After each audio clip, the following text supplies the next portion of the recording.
안녕하세요. 멤버스 성형외과 천지훈 원장입니다. 이번 시간에는 세간에 많이 회자되고 있는 프로포폴 그리고 미다졸람 향정신성 의약품이죠. 어떻게 사용을 하는지에 대해서 여러분께 말씀을 드리겠습니다. 간단하게 설명드리겠습니다. 저는 마취할 때, 수면 마취할 때 프로포폴과 미다졸람을 같이 사용을 합니다. 먼저 프로포폴에 대해서 먼저 설명을 드리겠습니다. 프로포폴은 보통 킬로그램당 0.1cc 정도 잡습니다. 그러면은 60kg 성인이 한 6cc 정도. 하지만 저는 처음에 4cc 정도로 시작을 합니다. 물론 이제 미다졸람과 같이 사용을 하기 때문에 적정 용량보다는 조금 덜 쓰는 편입니다. 그렇게 하고 10분에서 20분 후에 환자가 깰 때쯤 되면 다시 프로포폴을 1에서 2cc 정도 더 추가로 해서 놓게 됩니다.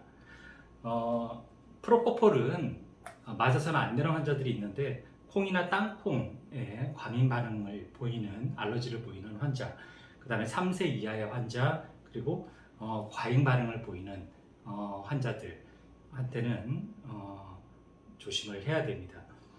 그 다음에 미다졸람입니다. 미다졸람은 향정신성 의약품으로 되어 있고 벤조디아제핀 계열입니다. 진정 효과를 주는 효과가 있고, 그리고 기억을 안 나게끔 합니다.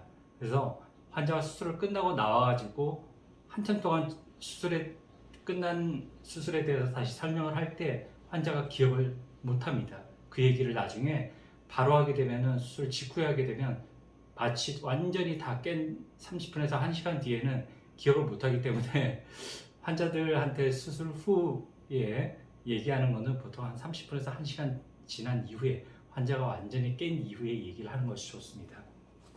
프로포폴을 포폴이라고 하는데, 이제 포폴 같은 경우에 4cc 한 번에 같이 주고, 미다졸람도 같이 줍니다. 4cc를 같이 주고, 그리고 환자가 깰 때쯤 되면은 프로포폴을 2cc 정도, 미다졸람 1cc 정도 추가로 해서 이렇게 2, 1 이렇게 10분에서 15분 간격으로 주게 됩니다. 저는 일정 용량보다 좀 덜 주는 편입니다.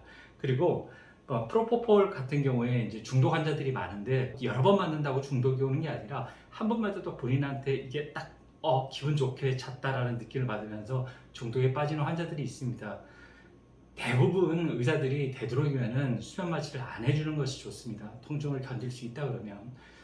저희 같은 경우에는 눈 수술은 거의 부분 마취를 진행을 하고요. 코 수술 같은 경우는 수면 마취를 해드립니다. 수술 통증이 더 심하기 때문이죠.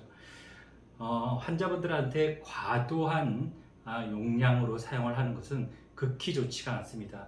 이 마취제들의 문제점이 호흡 중추를 억제시켜서 이제 호흡이 마비가 되어버려서 사망에 이르는 경우들이 생깁니다. 물론 과다한 용량을 사용을 할 때죠. 그래서 환자가 조금 움직이더라도 기존 용량보다는 조금 덜 사용하는 것이 안전한 수술로 끝나게 되는 것이 됩니다. 그래서 이번 시간에는 프로포폴과 미다졸람에 대해서 용량에 대해서 간단하게 설명을 드렸습니다. 네, 다음 시간에 뵙겠습니다. 감사합니다.